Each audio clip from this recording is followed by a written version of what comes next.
வணக்கம் கடகராசி நண்பர்களே.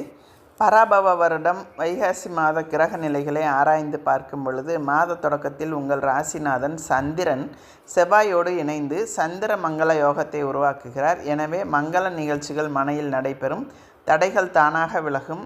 அஷ்டமத்தில் சஞ்சரிக்கும் ராகுவை குரு பகவான் பார்ப்பதால் அந்த ஸ்தானம் புனிதமடைகிறது. எனவே இழப்புகளை ஈடு செய்ய நீங்கள் எடுத்த புது முயற்சிகளில் வெற்றி கிடைக்கும். உங்கள் ராசிக்கு குரு பகவான் வந்த பிறகு மாதத்தின் பிற்பகுதியில் எதிர்பார்ப்புகள் அனைத்தும் நிறைவேறும். உள்ளத்தில் நினைத்ததை உடனடியாக செய்து முடிப்பீர்கள். வைகாசி 1ஆம் தேதி, அதாவது 15/5/2026 அன்று மிதுன ராசிக்கு சுக்கிரன் செல்கிறார். உங்கள் ராசிக்கு 4, 11 ஆகிய இடங்களுக்கு அதிபதியானவர் சுக்கிரன். லாபாதிபதியான சுக்கிரன் விரயஸ்தானத்திற்கு வரும்பொழுது விரயங்கள் கூடும். வீடு மாற்றம், இடமாற்றம் வருவதற்கான அறிகுறி உண்டு. உழைப்பிற்கேற்ற பலன் கிடைக்காது. ஒரு கடனை அடைக்க மற்றொரு கடன் வாங்கும் சூழ்நிலை ஏற்படலாம். தர்ம காரியங்களில் ஈடுபட்டு தன்னை யார் என்பதை நிரூபித்து காட்டுவீர்கள். வைகாசி 12ஆம் தேதி 26/5/2026 அன்று மிதுன ராசிக்கு புதன் செல்கிறார். உங்கள் ராசிக்கு சகாயஸ்தானம் மற்றும் விரயஸ்தானத்திற்கு அதிபதியானவர் புதன். அவர் விரயஸ்தானத்தில் சஞ்சரிப்பதால் குடும்பத்தில் மட்டுமல்லாமல் உறவினர் மற்றும் நண்பர்கள் மூலமாகவும் விரயங்கள் வரலாம். உத்தியோகத்தில் திடீரென இடமாற்றம் ஏற்பட்டு மனக்கலக்கத்தை உருவாக்கும். தொழில் போட்டி அதிகரிக்கும். வரவு ஒரு மடங்கு வந்தால் செலவு 2 மடங்கு ஆகின்றதே என்று கவலைப்படுவீர்கள்.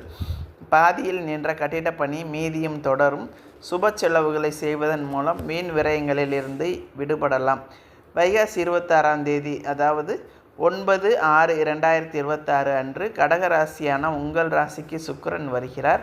உங்கள் ராசிக்கு 4, 11 ஆகிய இடங்களுக்கு அதிபதியானவர் சுக்கிரன் சுக லாபாதிபதி.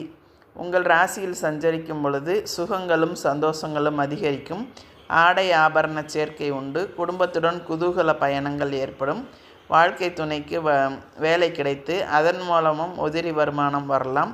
பொதுவாக இக்காலம் குரு சுக்கிர சேர்க்கை காலம் என்பதால் எதிர்பாராத மாற்றங்கள் ஏற்படும். எனவே அதை எதிர்கொள்ள உங்களை தயார்படுத்தி கொள்வது நல்லது. பொது வாழ்வில் உள்ளவர்களுக்கு தலைமை பொறுப்புகள் தானே தேடி வரும். வியாபாரம் மற்றும் தொழில் செய்பவர்களுக்கு விஐபிகளின் ஆதரவு உண்டு. உத்தியோகத்தில் உள்ளவர்களுக்கு உயர் அதிகாரிகளால் நன்மை கிடைக்கும். கலைஞர்களுக்கு கௌரவம் அந்தஸ்து உயரும். மாணவ மாணவிகளுக்கு பெற்றோர் ஆசிரியர்களால் பெருமை சேரும். பெண்களுக்கு சுப செலவுகள் அதிகரிக்கும். பொருளாதாரம் திருப்தி தரும். இந்த மாதம் துர்க்கை வழிபாடு துயரங்களை எல்லாம் போக்கும்.